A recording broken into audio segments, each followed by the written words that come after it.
Hello and welcome to Planet Reforest. Planet Reforest is an initiative to grow back our trees in as dense a fashion as possible.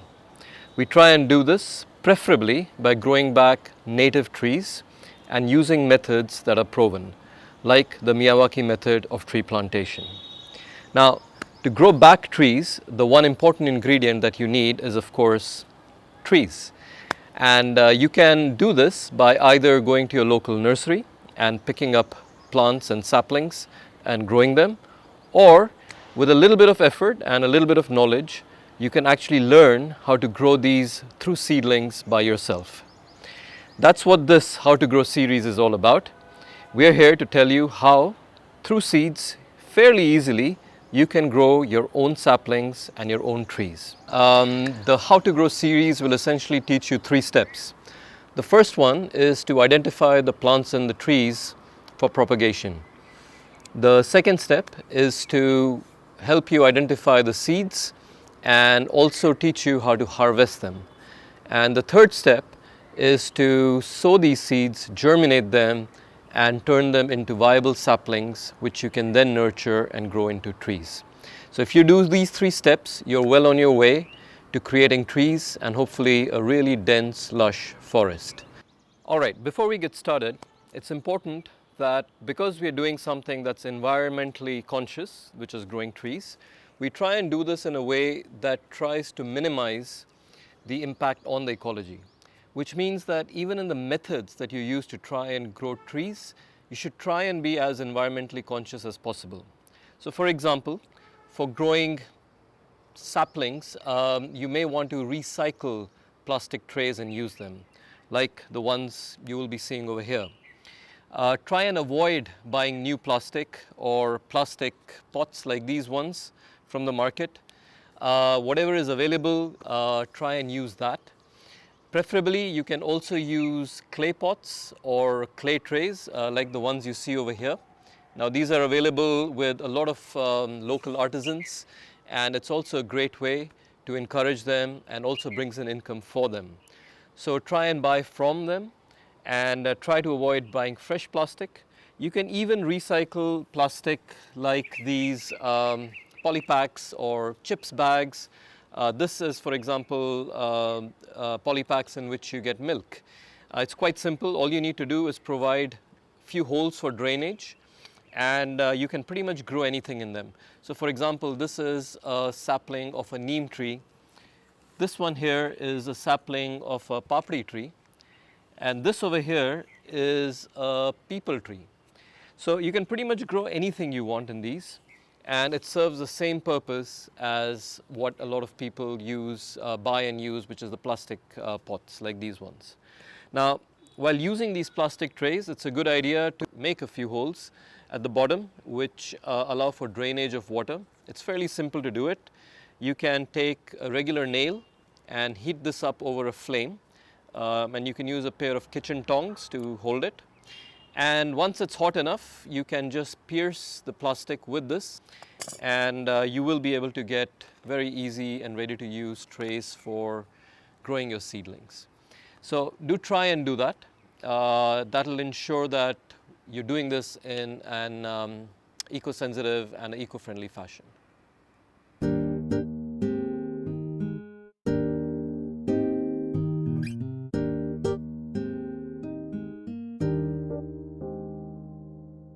Now this is what the Kachnar tree typically looks like. Now this is not a very old tree, probably just a couple of years old, so they grow to a larger size and stature. But what you can see is, what's typical of these trees is that their leaves are in this typical camel toe shape. So you'll see a double leaf shape within each leaf. And this is typical of a Kachnar tree. This tree also has a common name that goes by the name of orchid tree or even mountain ebony. Orchid tree because its flowers, when it's in full blooms, look like orchids, and they're usually purple, white or pink-white in color. Now, To collect the seeds, what you can see is that the tree grows these pods, and you can see that over here. Typically when these pods start growing, they are green in color, so they're young pods, and at that time the seed is still developing in them. The seed is fully developed by the time these pods become brownish black and completely dried up, as you can see over here, and these house the seeds within them.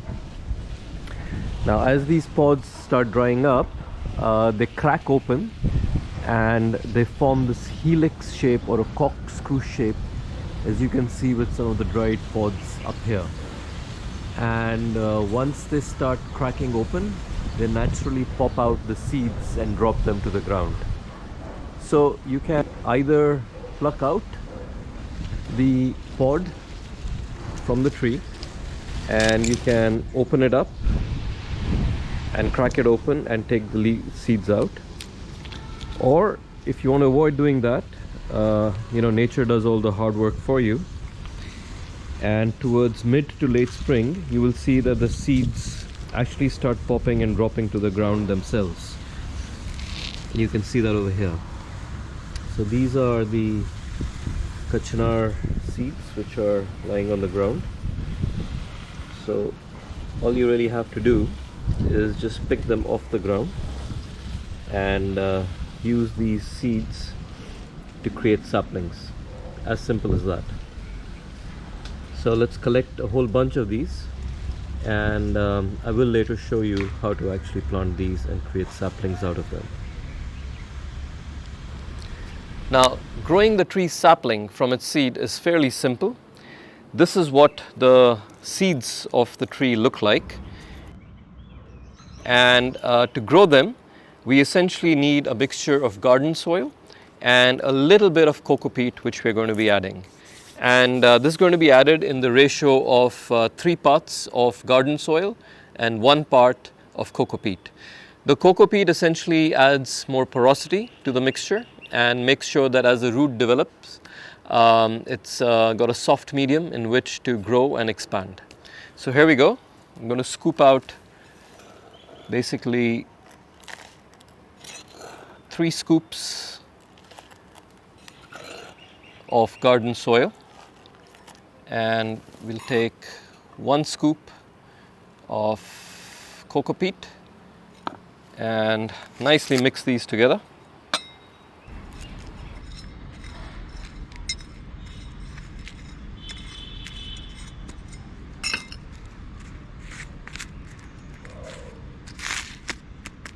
And now we take the seeds and basically we put them flat into the surface right over here. So maybe arrange about 3 of them in a row, about 2 centimeters, centimeter and a half apart. And once you have placed them in the tray, then we just take a little bit more soil, sprinkle it over the top so that you get about half an inch more layer on top.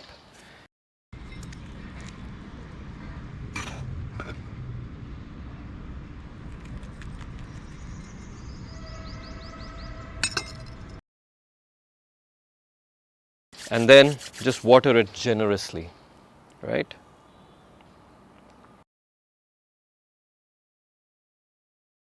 Now, after the watering is done, it's important to keep these trays in a shaded area and make sure that you keep the soil moist so that the seed is allowed to germinate. And we'll track the progress of these seeds over the next few days and weeks and show you exactly how the seedling develops.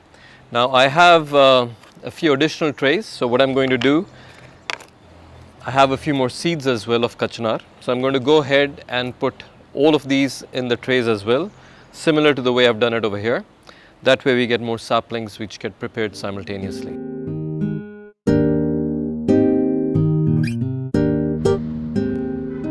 When you're watering the plants on a daily basis, just make sure you do it slightly. You don't need to overdo it. Just do it enough so that the surface is moist and there is enough humidity maintained for the seeds to continue to grow. Don't overwater. Today is day 5 of our effort to grow saplings of Kachnar tree. Let's have a look at how these saplings are doing today. So day 5 is the day that we see the emergence of the seedlings from the seeds. So here you can see in the top right corner, the seedling is emerging out of the seed casing. So that's one seedling there, and you can see the soil cracking a little bit over here, which is another seedling trying to make its way out. Hopefully in the next day or two you'll be able to see that too. So let's have a look at the other trays. Here again you can see there is a seedling trying to push its way up, and the soil is shifted upwards.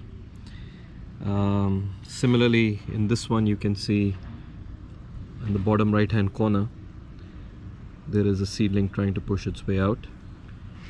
In this tray also you can see the seedling of Kachnar emerging, and this one still doesn't have any seedlings emerging as yet.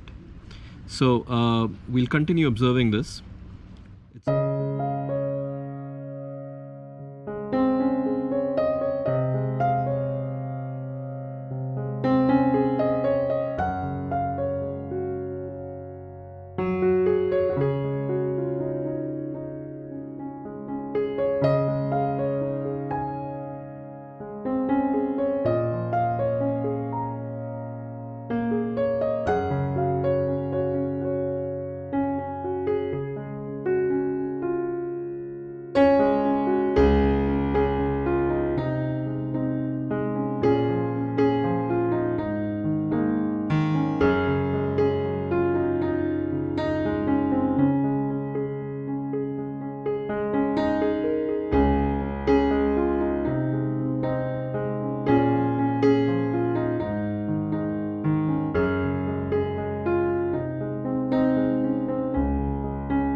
Today is day 14 of our journey of creating the saplings for the Kachnar tree, and as you can see across all the trays the seeds have germinated really nicely, and this is pretty much on all the trays. Some of the seeds are still small seedlings and we will continue to let them grow.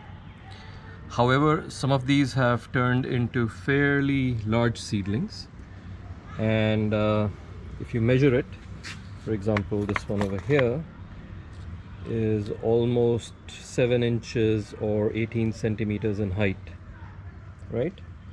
So this one is now ready to be transplanted.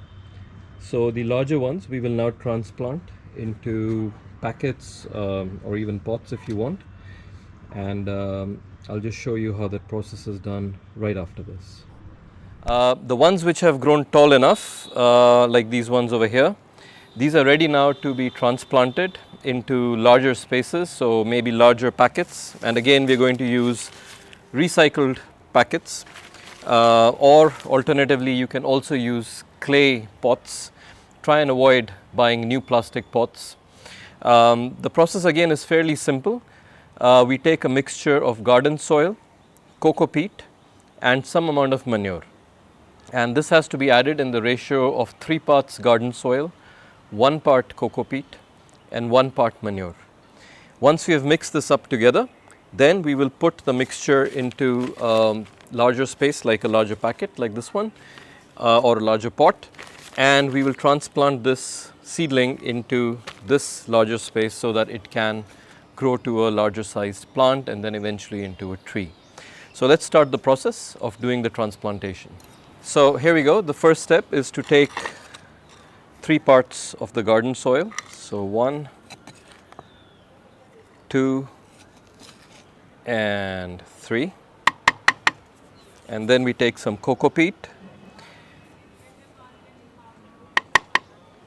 and then we take some manure and put that into the mixture as well. Mix it up nicely. After you mix it up nicely, move the mixture into the recycled plastic grow bag. So there you have it. It is a completely filled out bag of a mixture of garden soil, coco peat and manure. Now, to help plant the seedlings smoothly into this bag, we will make a hole about 2 to 3 inches deep to accommodate the roots of the seedlings. Once you have made the hole, take any sharp instrument like a fork or a knife to scoop out the seedling from the tray along with its roots. You need to do this a little delicately so that the roots don't get damaged. The roots should not be exposed to too much air. Once they are taken out, they should go quickly and directly into the hole made in the larger grow bag and then covered up with soil. You can see here underneath the soil the healthy roots that have developed over the last 2 weeks. And now let's place the seedling with the roots into the hole in the grow bag, affix it properly, and cover it up with soil all around. Make sure you water the seedling adequately and generously. After transplantation, continue to keep the plant in shade. Remember, it is still very young, and even slight overexposure to harsh sunlight can bring the plant in distress. So continue to keep it in a shaded area for at least another couple of months with gradual exposure to sunlight, after which you can move it to a more permanent place in the ground, preferably during the rainy season, where it can grow into a full-fledged tree.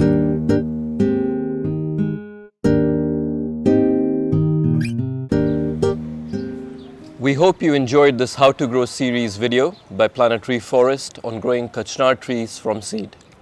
If you would like to encourage our work, please do subscribe to our channel, like this video, and share this with your friends and family. You can join us on Twitter on our handle @Planet Reforest. Planet Reforest does work in recreating forests in urban settings.